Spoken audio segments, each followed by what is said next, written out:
the indefensible. You can't defend the ANC today and not look stupid. You can't. Yeah. You can't. Just recently, yesterday, a boy, a high school boy died in Kliptown, crossing a river. Children in Eastern Cape still cross rivers. Children still die in pit toilets. Today, there is a lot that is happening in the country that is not supposed to happen. Crimes are running berserk. The murder, the rapes, the brutal, violent crimes, where people, they are breaking into people's homes, transfer monies, and all of those things. There's a circulating video of MLO or somewhere where this chap was shot in a filling station numerous times. And this chap was arrogant enough to not even run, take time to even collect the cartridge because they're in charge. Now, it all happens here. We don't have electricity. We've never thought, even in our widest dreams, that we will never have electricity in South Africa. There is no justification for us not having electricity. Stop pointing Zuma and pointing whosoever. It's a black government since 1994. Same black government. We can't then keep on blaming this one. It's an organization. That person was not representing himself. We are not led by independence here. So I'm saying again now, we don't have electricity here. With a lot of mines, of coal mines. With our coal even now, you will have more than 2,000 trucks going to Richards Bay now. We are listening to Europe that says we must decommission. When they are building coal mines in Europe, France is building coal mines. Germany is building coal mines. China was reviving its own coal mines. They are saying to South Africa, decommission, shut down your coal mines. And the black government agrees to shut down the coal mine with black employees working there, with the black communities sitting next to around the coal mine, which are now going to be ghost towns. That's the cruelty and brutality of comrades. They don't care about anyone else but them and their own and extravagant, opulent lifestyle and slave queens, because they all of want us to hero worship them. You can only hero worship them because you have none and they have something that you want. In this case, they have the bread. I don't have the bread. I must go and beg people that must be begging me as the voter. That's what is happening in South Africa. The voters are begging the politicians instead of the politicians begging the voters, because they've created a dependent citizenry. People who can't feed themselves, people who must survive on handouts. They must be fed like a chicken. People who can't do anything, we can't even scratch their backs. It is created by a system that is destroying a nation. They have managed to destroy the black power, the black man. The black South African man is destroyed. We are no longer men, the manhood that I can feed myself. I can protect my children. I can do this and that. That's the manhood. It's gone. We are paupers. We are beggars. Our children are on the streets. Our brothers are on Nyaope, and nobody cares about it. They go on, they will be dancing on TV anytime soon. They're as if there's nothing wrong. Spotlight dance everything when we are in the dark. In this day and age, you cannot defend the African National Congress and not look stupid in the eyes of the people. This is a testimony and testament to just how much the ANC has messed up this country. That anyone who attempts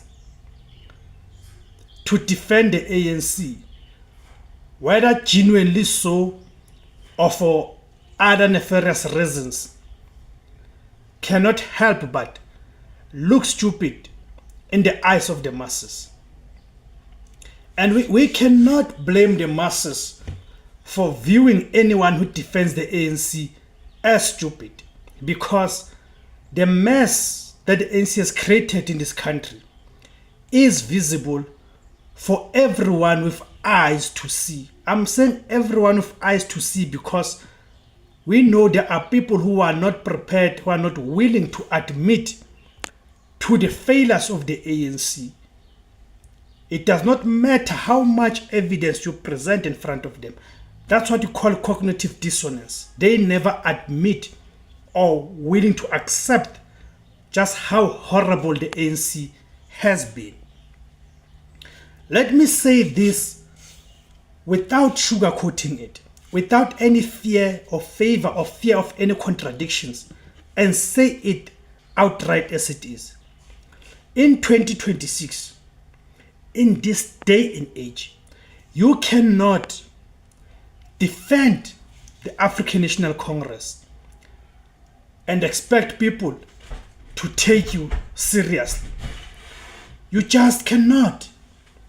Because at this point, defending the ANC is not about facts anymore. It is about blind loyalty. Yes, it is. It is about blind loyalty. It is about ignoring reality of what millions and millions of masses of black people are having to endure because of the failures of the ANC.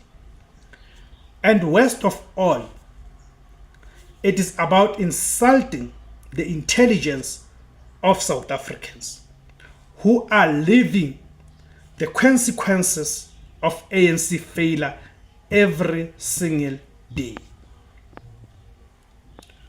Welcome to IZWI LABANSUNDU, the voice for Africans, the voice of the people. If you are new here, this is where we speak truth without fear. And today's truth might make some people uncomfortable. That is to be expected. But it needs to be said because too many people are still stuck in the past, still defending a liberation movement that has clearly lost its way, a former liberation movement which has clearly abandoned any revolutionary agenda and ethos. The liberation excuse is long dead. That is a fact. Whether those within the ANC are willing and prepared to accept it, but it is the truth. Let us start here. Yes, the ANC played a role in the struggle against apartheid. No one, and I mean absolutely no one who's genuine enough, can deny the role that the ANC played in the struggle against apartheid in this country. Anyone who seeks to deny that is being disingenuous and wants to distort history. It does not matter how much one hates the ANC or the failures of the ANC. We should never allow at any stage for anyone to seek to distort history and claim that the ANC did not play any role in the struggle against apartheid. But that is history. But history cannot be used as a permanent excuse for failure. You do not get a lifetime pass to destroy a country because of what you did 30 years ago. South Africans are not living in 1994 anymore. We are living in poverty. We are living in unemployment. We are living in crime-ridden societies.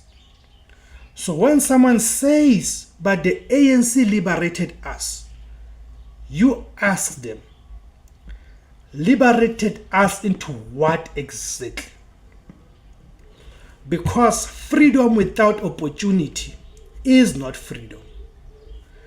Freedom without safety is not freedom. Freedom without dignity is not freedom.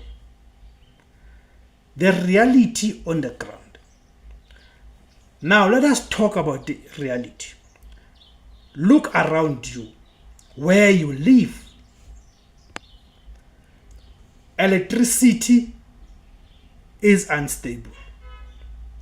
Water is a problem.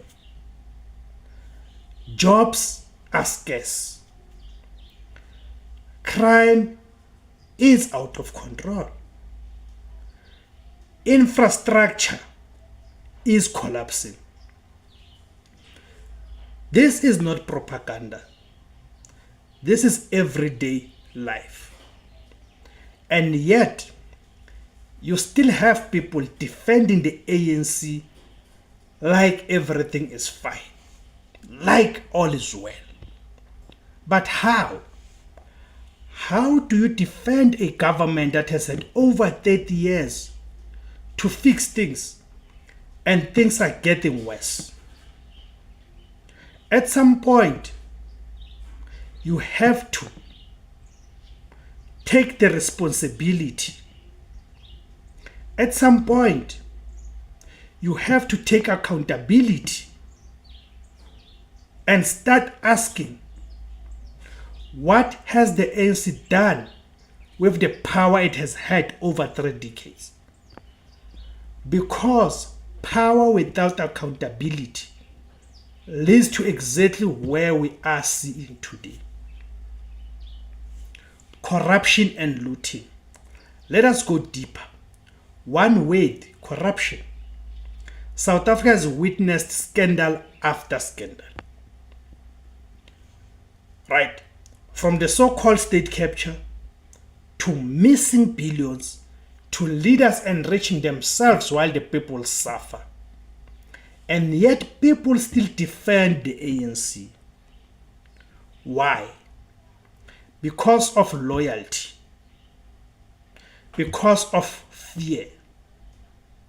Or because they refuse to admit they were wrong. At some point, defending corruption makes you complicit in it. You cannot say you love this country while defending those things that are destroying it. The emotional trap. Here is the real problem. Many people are emotionally attached to the ANC. It is not just a political party to them. It is an identity. It is history. It is pride. And I understand that. But emotion cannot replace logic. Because while you are defending the ANC emotionally, the reality on the ground is getting worse. Your children are struggling to find jobs. Your community is not safe at all. Your future is uncertain. So the question is, at what point do you choose reality over emotion? Holding leaders accountable. Democracy is not about loyalty. It is about accountability. No political party should be defended blindly. Not the ANC, not anyone. Leaders must earn your support. And when they fail, they must be called out. That is how a country grows. But when people defend failure, when people excuse incompetence, they become part of the problem. South Africa doesn't need blind supporters. It needs critical thinkers. People who are willing to say, this is not good enough. In conclusion, let me end where I started. In this day and age, you cannot defend the ANC and expect people to see you as informed, rational, and honest. Because the evidence is everywhere. The suffering is real, and the excuses are finished. South Africa deserves better. And the sooner we stop defending failure, the sooner we can start demanding change. If you agree, hit that like button. If you disagree, let us talk in the comments below. But don't stay silent. This is IZWI LABANSUNDU, where the truth is spoken, whether people like it or not. My name is Tebus Kosana. Subscribe and join the movement. Kamakuma Africa.